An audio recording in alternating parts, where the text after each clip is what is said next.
My zipper got hot. Ow. Ow.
Spring ground is so mucky and -2. I thought maybe I'd be able to get out to the sugar bush this way, but I don't think I will.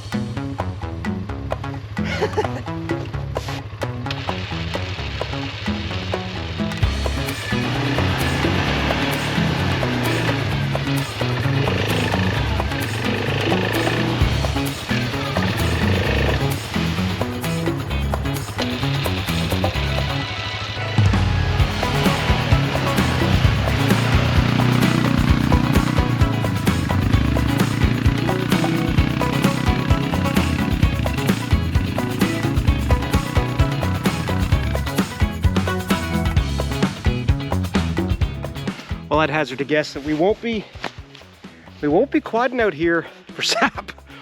We're gonna have to walk. It's -2 this morning, so I thought, you know what? Maybe it'll be frozen enough because it went down quite a bit last night. Jeez, it was hot this morning too, and now I'm kind of chilly. I mean, now I'm kind of cold. No, now I'm kind of hot. I'm all discombobulated, yo. Let's go see what we can see sap-wise.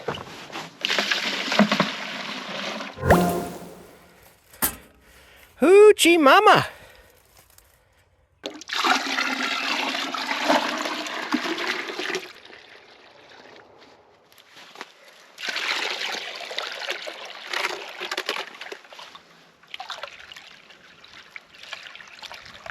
All right, out of room.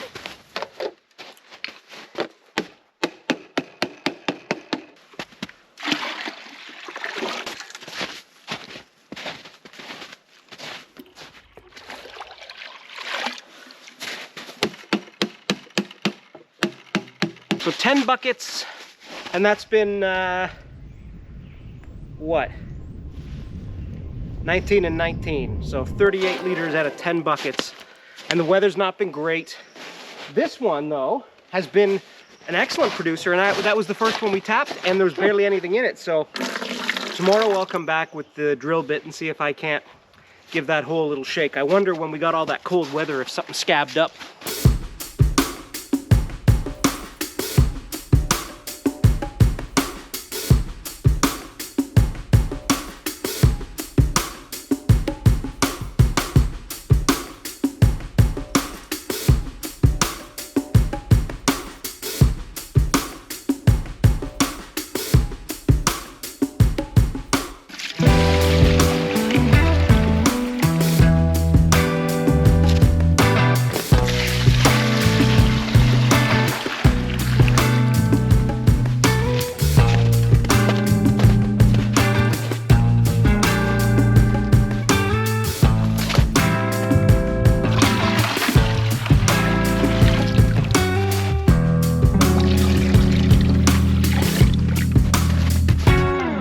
Temperature is 5 degrees right now.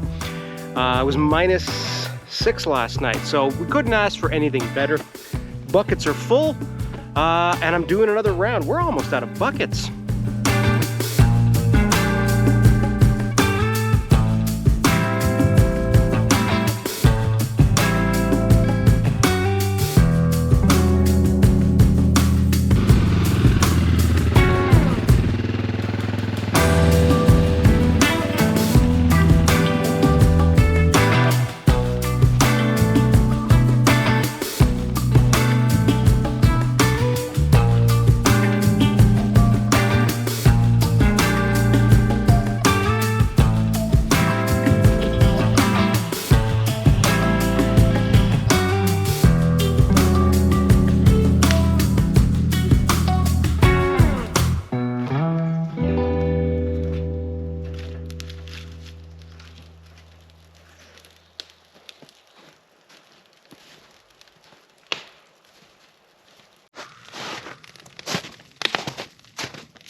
nicer today than it was yesterday. I think we're about 5 or 6 degrees. So we just got another 38 liters out of the bush. And it's all been the perfect sort of setup in the past couple days. And it's supposed to stay this way, fingers crossed. The days have been between 3 and 5, and the nights are going down to between -7 and -10.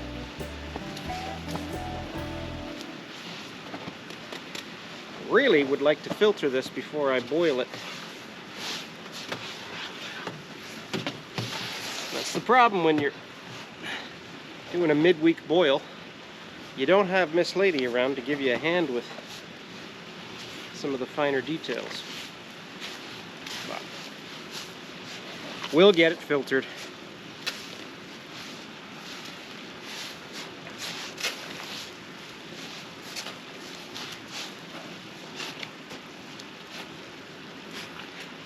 A little 2-pan setup works okay. Jesus.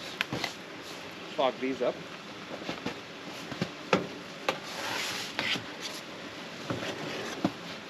Obviously, because of the draw of the heat, front to out chimney, this back pan's getting all the heat, right? You can even tell, hopefully, the difference in color. So, this is sort of an intermediate evaporator, and then this is our main evaporation pan.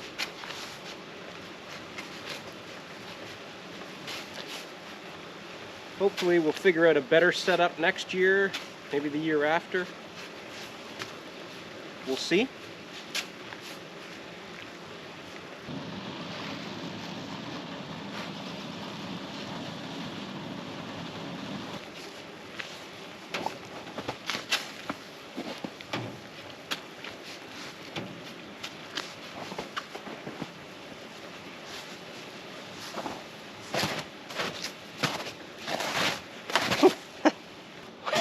My zipper got hot.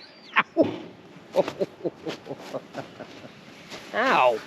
I forgot to mention about the pan. Yesterday I had let, and I'm keeping an eye on that front pan today. I looked away just for a second, and it was enough for a small bit of the pan to be exposed, and then everything burns. So that's kind of a hassle to deal with. But this morning, I used a little bit of Bob Vila know-how and filled up that pan with a bit of vinegar, threw it on the barbecue, and brought it up to a boil. And then I was able to just scrape it off. I've had it before where it gets so bad that you've also got to put in, like, you bring it to a boil for 10 minutes and then you throw in baking soda, like take it off the heat and throw in baking soda and it'll fizz. Luckily I didn't have to do that because that creates a bit of a mess. So the vinegar was enough to scrape out the crap, and then I just flushed it with water and we were good to go today.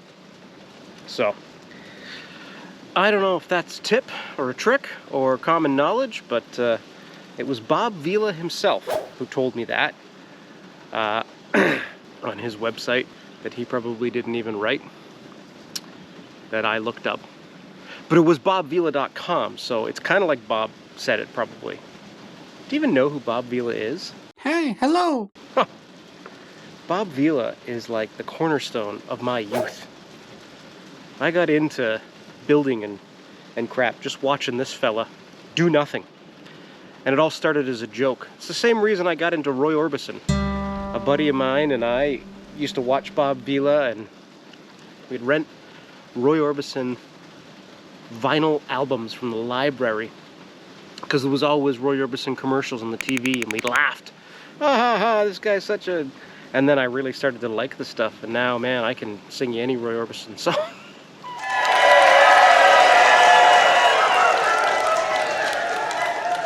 Long story to tell you that Bob Vila told me how to get the pan clean.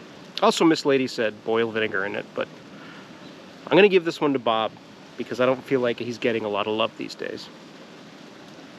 So I'm watching that pan now, and it is getting dangerously low. And I've got two options. One, I add more sap, or I take it off. We're 4:30 right now in the PM. Been boiling all day, and it occurs to me that I might not want to spend another 4 hours out here.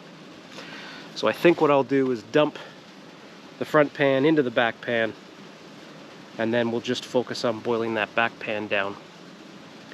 I won't be finishing the sap, the syrup in this video. We'll do that in the next one, because I collected another 38 liters today, and with how nice the weather is, I'll be collecting another 38 tomorrow, and 38 Thursday, and 38 Friday. So Miss Lady and I will be out here boiling all weekend, and that's when we'll get into the finishing. I'm really starting to get worried about this.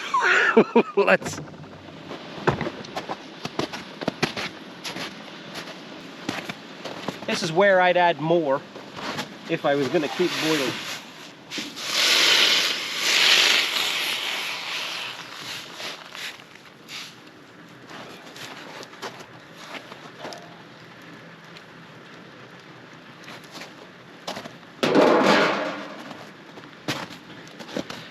Invest in some UV gloves.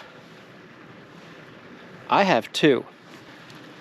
The pit mitt is also good. I got this for Father's Day one year. Problem is, I got a little bit of a hole in it. And you know, it's because you can't actually touch fiery wood with it. What I like about this though is it's got a lot more protection up the arm. I'm gonna move that fire to the back. Concentrate it there.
So I threw some birch in there, which is a dirty, dirty wood, but it burns real hot. And just because I've got 3/4 of a tray and I want to boil that down quick. So Johnny Copernicus here is like, hey man, I'll just throw some birch in there and get it going. Geez, I ever get it going. You know, flames shooting out the chimney, flames shooting out the stack.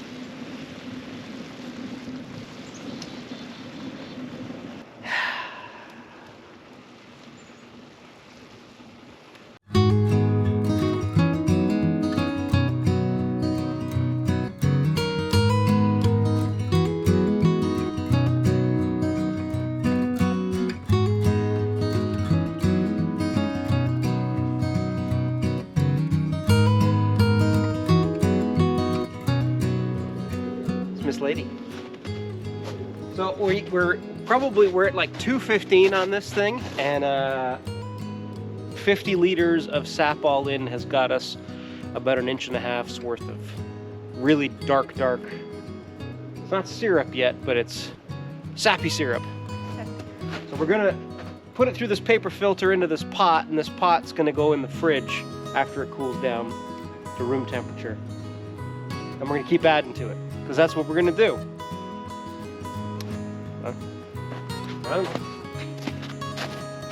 Now,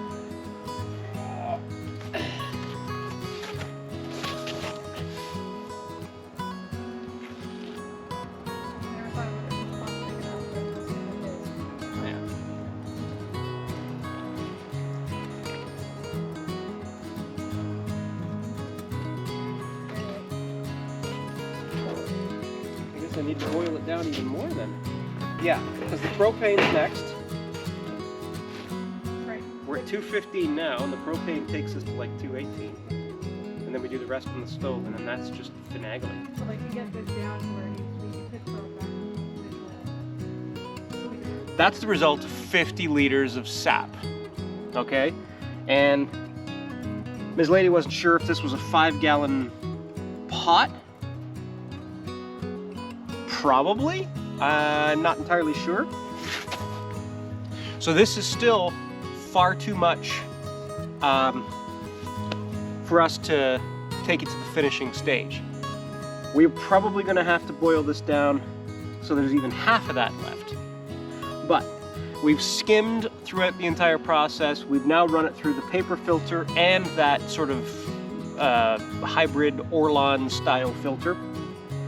And then after that, this will get about halfway down. The temperatures will be between 215 and 218. And then that's when we bring it onto the stove. Because you don't want to do any of this crap on the stove. The amount of, you've seen the steam coming off this. It'll ruin your house. But once you get down to this level, it's okay to bring inside. Well, less than this. I mean, this would be fine, but I'd like to see half of this in this pail. But the color's gorgeous. That is for sure. Like, that's a nice color. And I could taste it right now, but then I wouldn't be able to taste anything for a week because my tongue would be burnt. So, listen, this has been fun. And thank you very much for watching. This is our little life in the woods, and we're just going along with our small batch maple syrup operation. The next video, which will be shortly, is going to be even more fun in the bush, getting more sap, more boiling. We'll get into the finishing process. We'll pull out the hydrometer, and you'll get to see how that thing works. That's when we get onto the brick scale, measuring the sugar content, and then we'll be jarring up our maple syrup. Oh, and then Miss Lady's going to make pancakes. Cast iron pancakes. So delicious. Nona's the one that started it. Miss Lady's the one that continues it. Anywho, I hope you guys have a great afternoon, evening, night, day, whenever you're watching this. And I will see you super soon. Thanks for watching, everybody. This is fun. And you can tell that spring's in the air, and I like spring. I like it. I like it just fine. But I do see us building a small sugar shack before this year is over, because the amount of time I've lost because I have to stand outside when it's a halfway decent day is ridiculous. Anywho, thanks for watching.